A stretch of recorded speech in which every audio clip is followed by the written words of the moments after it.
fam?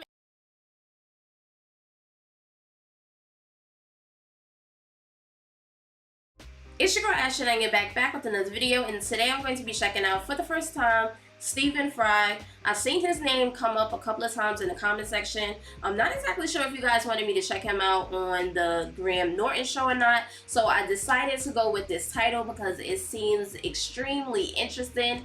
And the title to this video is called Stephen Fry on American versus British Comedy. If you guys are new here and would like to check out my other videos, I have the link up at the top. Don't forget to like, comment, subscribe, all of that good stuff. Enough of me talking, and let's get straight into this reaction. For one more question, which will come from the gentleman there. You talk about the sense of humour, the American sense of humour, and we haven't really you haven't mentioned so much the British sense of humour, but do you think they differ hugely? And if so, what accounts for that difference? It's a really good point. I think, it strikes at the heart of what is American optimism is a really important thing, but not only optimism, but a refusal to see oneself in a bad light, or, I could talk about this for far too long, but if you go to an American bookshop, by far the biggest section is self-help and improvement. The idea that life is refinable and improvable, and that you can learn a technique for anything, whether it's lovemaking, being a businessman, a marriage, cooking, losing weight, whatever it is. There's an NLP way of doing it. There's an Anthony Robbins way of doing it. There's a things they didn't teach you at Harvard way of doing it. There's an unbelievable sense that life is improvable, that you can be lectured at, or indeed given a sermon at. It's the Protestant base of America, that things are done by text and by works, as opposed to by submission and by a doctrine in the way that the high church, European rump, we still believe.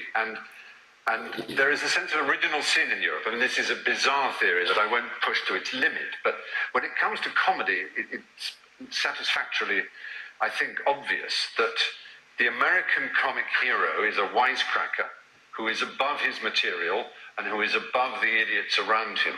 And the British comic, put it this way, the American comic hero, like John Belushi or someone like that, is that scene in Animal House where there's a fellow playing folk music on a guitar, and John Belushi picks up the guitar and destroys it.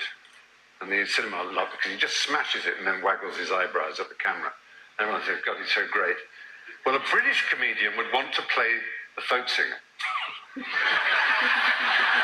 We want to play the failure. All the great British comic heroes are people who want life to be better and on whom life craps from a terrible height. British comedians are realistic. British comedy is realistic and more relatable. And whose sense of dignity is constantly compromised by the world letting them down. They want to wear a tie. They're not quite smart enough to wear an old school tie, because they're kind of lower middle class. They are Arthur Lowe in Dad's Army.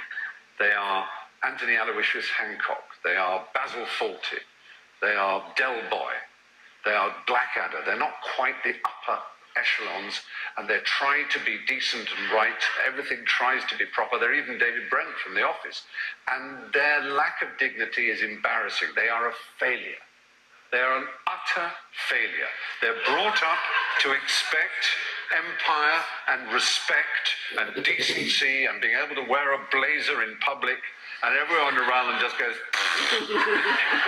Whereas the American hero is the smart talking, he's Jim Carrey and he's Ben Stiller. That's him down. Whoever, he just goes all the way back. They can wisecrack their way out of any situation. They win the girl. They're smarter. They've got the biggest knob in the room. The British guy arrives in the room and says, "Oh my God, I've left my knob behind. I haven't even got one."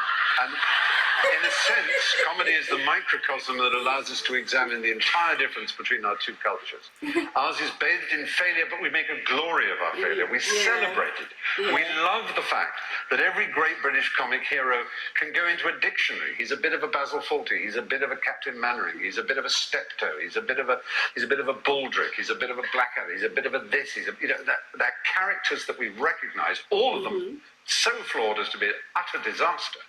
But you can't do that with American comedy. You can't No. say he's a bit of who's that chap in Friends, or he's a bit of a it doesn't snob. really work. Yeah. They're not characters at all. No. They're just brilliant repositories of fantastic killer one-liners.